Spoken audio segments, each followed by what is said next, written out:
This is CTV News with Michelle Brunoro. Like daylight hours, so much better. More daylight, more time to do stuff. We're going to move to spring forward, but never look back is what you're saying.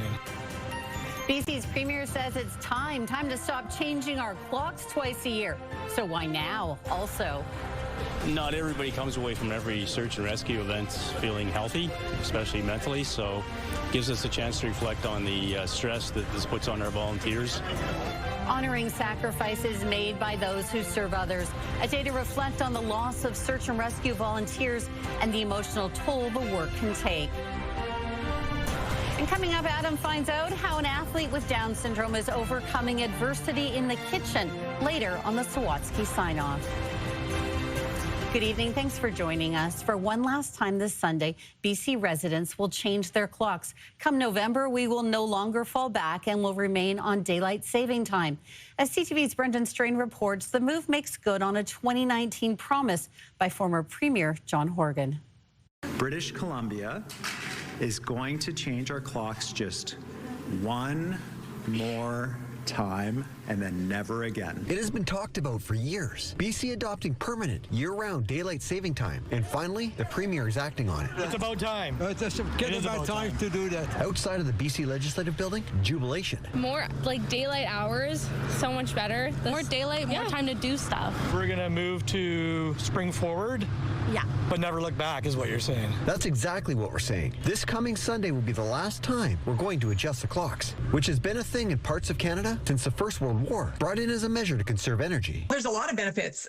Mental health, sleep health, kids in school that aren't going to be unruly because they've had, less sleep. Tara Holmes co-founded Stop the Timechange BC in 2015 and has been fighting for the abolishment of the practice ever since. I was told by Mr. Horgan himself before COVID, the time change issue caused more correspondence to the Premier's office than any other issue. We had a law actually since 2019 that enabled the government to make that switch, and we were waiting for our American partners to make their move. This professor of energy economics at UBC says he was surprised that the province has now decided to move forward with the change, even though we're still waiting on those partners in Washington State, Oregon, and California to do the same. Finally, BC apparently thought, well, we're not going to wait any longer, let's move. He says there will be some kinks that now need to be worked out, although that will happen over time. For example, schedules for airlines and various other activities that are coordinated across time zones. According to ICBC data, there are 23% more car accidents on the Monday following the Spring Forward event. This 1 hour jet lag is a measurable bad thing that we should get rid of. Nobody in downtown Victoria today was arguing that fact. I think it's amazing. Less flip-flopping. Brendan Strain, CTV News, Victoria. Not everyone is excited about BC adopting permanent daylight saving time, however. The Canadian Federation of Independent Business says today's announcement will be a surprise to small businesses and comes after a rushed and limited consultation process, adding that some may be relieved not to change the clocks each year. However, the lack of coordination with other jurisdictions risks causing confusion and disruption to business. It goes on to say this appears motivated by an attempt to distract from the province's $13 billion deficit and not genuine concern for the impacts of time change. The province and the Cowichan First Nations have issued a joint statement today to say they have begun negotiations after a landmark ruling awarded Aboriginal title over a swath of properties in Richmond last year. The Premier says the statement is designed to clarify that ownership of lands are not in dispute. Both the Cowichan and the government agree that the ownership of these properties, the ownership of the homes, is not in question, that people are able to use their homes, enjoy their homes, buy and sell their homes, that they fully own their homes. They're not being put on the table either in the negotiations or in the court action. And that's a very significant statement and an important statement. The Premier says the court is requiring the talks despite both parties pursuing appeals in the landmark ruling. A warning from Donald Trump of bigger strikes to come as the U.S. and Israel again today target Iran. The red dots on the map, an assault the U.S. president says will go on for as long as it takes. Iran has escalated the situation by lobbing hundreds of missiles at Arab states and U.S. bases. The yellow dots, Kuwait, Saudi Arabia, Qatar, and British assets in Cyprus. Hezbollah, Iran's proxy in Lebanon, is also firing rockets at Israel. Meantime, Iranians are fleeing the country in the hundreds to neighboring Turkey, one of the world's largest Iranian diasporas. It's where we find CTV's Adrian Gabriel, who has a lot to unpack on this third day of the conflict. Unrelenting and punishing, just 3 days into this U.S.-Israeli-led military campaign against Iran, and the number of countries being pulled into this war is growing. Blasts echoed across Beirut today. Israel's military confirming it struck Hezbollah targets in Lebanon after the Iranian-backed group says it launched rockets and drones of their own into the Israeli city of Haifa. Visiting the site of a missile strike on a synagogue west of Jerusalem, where at least 9 people were killed, Israel's prime minister says he warned the world that Iran was capable of attacking Western allies. I stand here in a place that was bombarded by the terrorists in Tehran against innocent civilians. You see the difference. The tyrants of Tehran target civilians. We target the tyrants of Tehran to protect civilians. Though inside Iran, Red Crescent workers there say more than 500 people have been killed, including children, who died here following an airstrike that struck a school. In the early morning hours, multiple flashes can be seen in the sky as a drone strike hits a British Royal Air Force base in Cyprus. This coming just as the U.S. has been granted permission to use British military bases for defensive strikes on Iranian missile sites. In Kuwait, a U.S. fighter jet is seen spiraling to the ground, one of 3 American F-15s shot out of the sky following a friendly fire incident. An oil refinery in Saudi Arabia was shut down today after it was hit by an Iranian drone. Iran's newly formed Leadership Council says it won't negotiate with the U.S. administration as the war widens its reach. But this is war. Istanbul University political science professor Kivak Yusaloy says many in the region are still waiting for Israel and the United States to present a credible case for setting off this war with Iran. Turkish government nowadays does not want to be seen siding with Israel in an attack against Iran. An unjustified attack, by the way. A lack of public diplomacy in all senses, from the side of U.S. and from the side of Israel. Well over 1,000 targets have been hit across Iran. Israel has argued that this was a preemptive attack. The only certainty, this full-scale war is escalating at an alarming rate. Here in Turkey, President Tayyip Erdogan has called the attacks on Iran a clear violation of international law. Adrian Gabriel, CTV News, Istanbul. Victoria police are investigating a weekend fire that kicked up large flames next to a veterinary clinic. Our CFAX 1070 colleague Josh Hilden shot this video last night by the Vic West Pet Hospital on Springfield Street, just off Esquimalt Road. Josh says the fire started around 7, and within a few minutes, firefighters put it out. It appears a couple of garbage cans were on fire. Vic PD isn't sharing why it's investigating, only that the property and a nearby vehicle were damaged and that there are no reports of injuries. The clinic was open today and staff declined to comment. Search and rescue personnel are honoring volunteers who gave their lives so others might live. SAR representatives from across the province gathered for a memorial outside the legislature today. They're remembering volunteers who died on missions or during training. The last time a SAR volunteer died in the province was in 2012 during a training exercise on the Sunshine Coast. The efforts that they put in to maintain quality of life, especially in Canada, we have that wonderful capability of being able to help resources for keeping people safe. And if we lose somebody, we never want to forget that. The memorial is also offering an opportunity to reflect on the emotional weights our volunteers can carry. Not everybody comes away from every search and rescue event feeling healthy, especially mentally, so it gives us a chance to reflect on the stress that this puts on our volunteers, the types of events that they deal with, and the fact that we do need to pay attention to not just their physical health, but their mental health after these events. The BC Search and Rescue Association says the main reason volunteers are deployed is for injuries, particularly those to the lower body caused by falls. The Nanaimo Regional District has acquired enough funds to purchase 360 hectares of land known as the Hamilton Marsh. The area is within a 100-year-old forest south of Qualicum Beach and is part of the French Creek watershed. The district made a conditional deal last year, and last month, Mosaic Forest Management agreed to drop the terms to $28 million. The regional district approved long-term borrowing of $21.1 million. It is also receiving funds from the province, Government of Canada, the Nature Trust of BC, and Sitka Foundation. The sale is expected to go through at the end of March and will be the district's 13th regional park and conservation area. Well, if skies are clear, millions of Canadians are in for a celestial treat overnight. A total lunar eclipse will turn the moon red early tomorrow morning, a sight that will be visible on Vancouver Island beginning around 3 in the morning. During the eclipse, which will last several hours and requires no special viewing equipment, the Earth will move between the moon and the sun, bathing the moon in a crimson glow.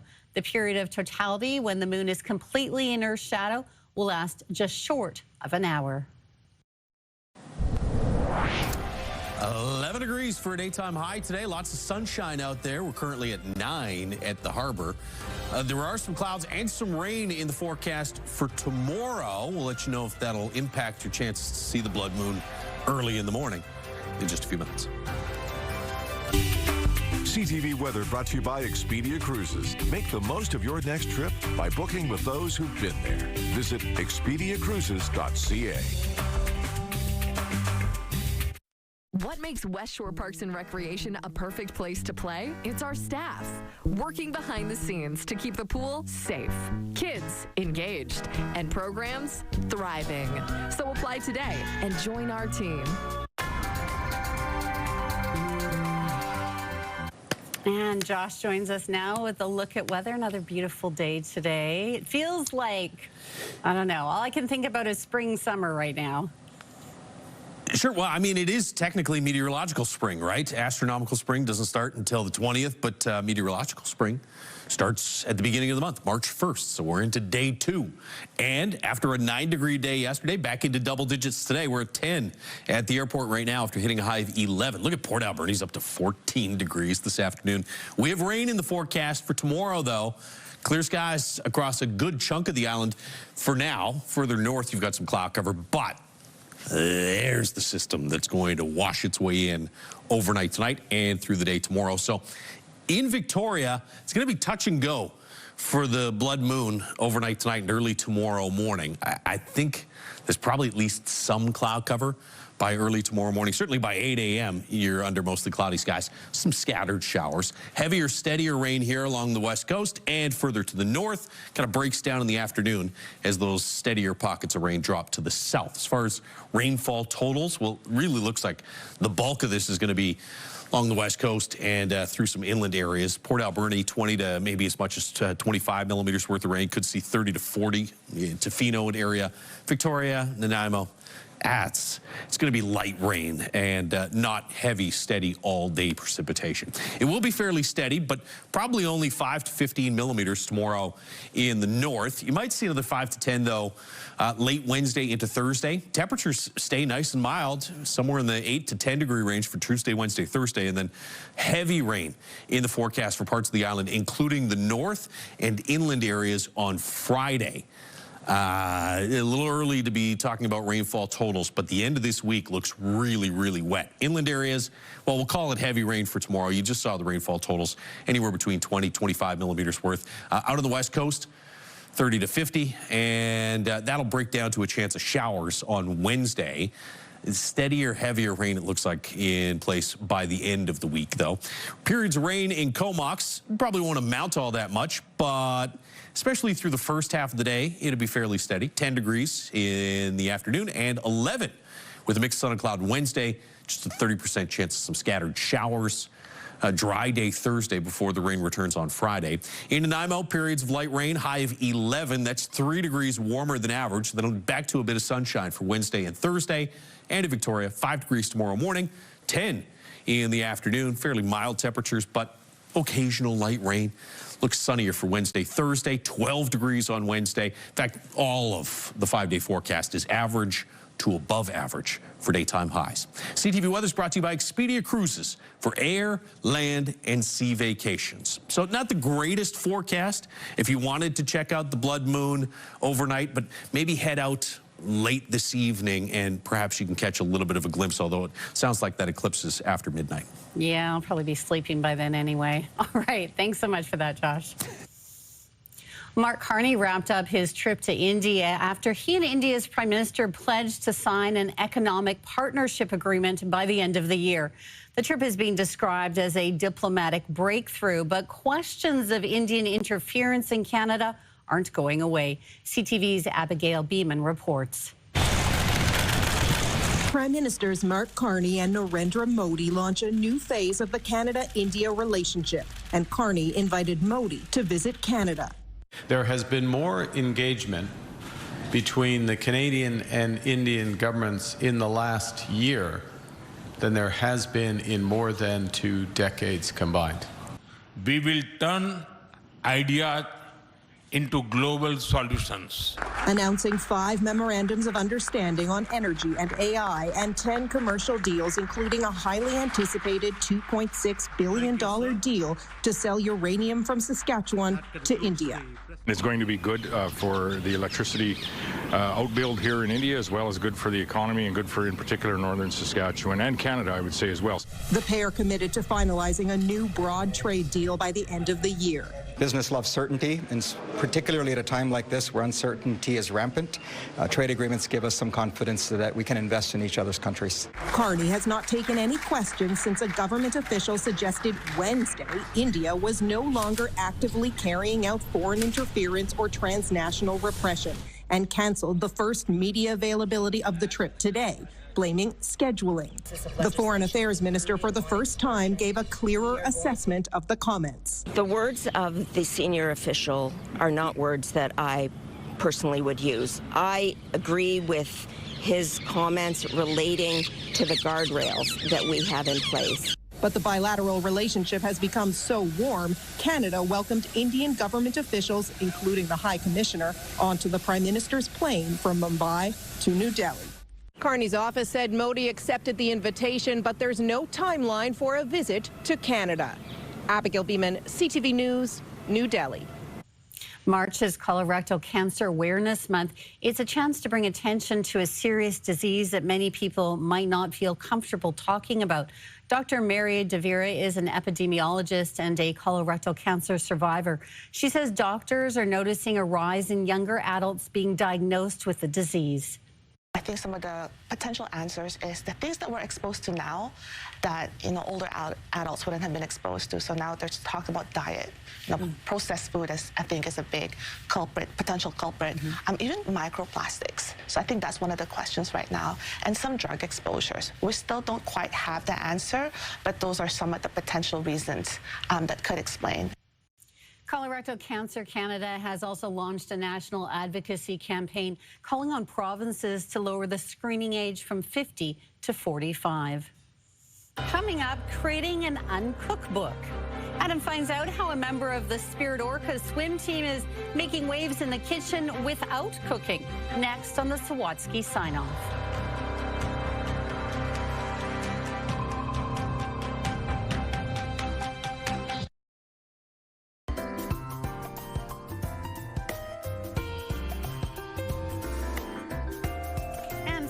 Adam finds out how an athlete with special needs is overcoming adversity in the kitchen on the Sawatsky Sign-Off. When she first decided to try open ocean swimming, Malia Machman had to face a fear. There's a seaweed. You don't like seaweed? No.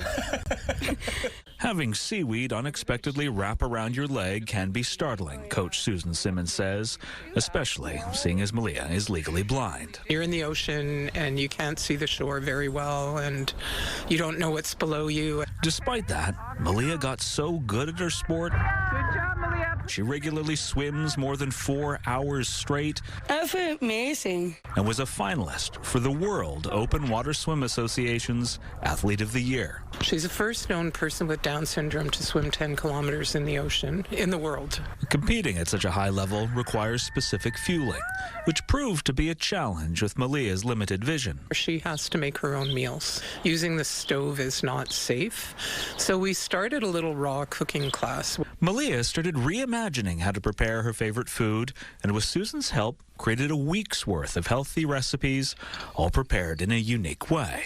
It's uncooked food in a jar. Breakfast, lunch, and dinner in a jar, and they're very simple. Malia enjoyed it so much, making everything from chili with nut protein to spaghetti with zucchini noodles, that she published a cookbook. I'm so happy for a cookbook. So other people with Down syndrome, whether they're athletes or not, can be more independent and feel more self-confident. So proud of myself and happy. Although there's no seaweed in Malia's cookbook, the meals she now makes on her own will ensure that no matter what challenge she encounters in the ocean, she can keep swimming forward. She's fearless, and she pretty much overcomes everything that she needs to. Adam Sawatsky, CTV News, Langford. The Sawatsky Sign-Off, brought to you by Coastal Community Credit Union. Bank happy at Coastal Community Credit Union. She is amazing. Well, that is it for CTV News Vancouver Island. Thank you for joining us. Take care of yourself.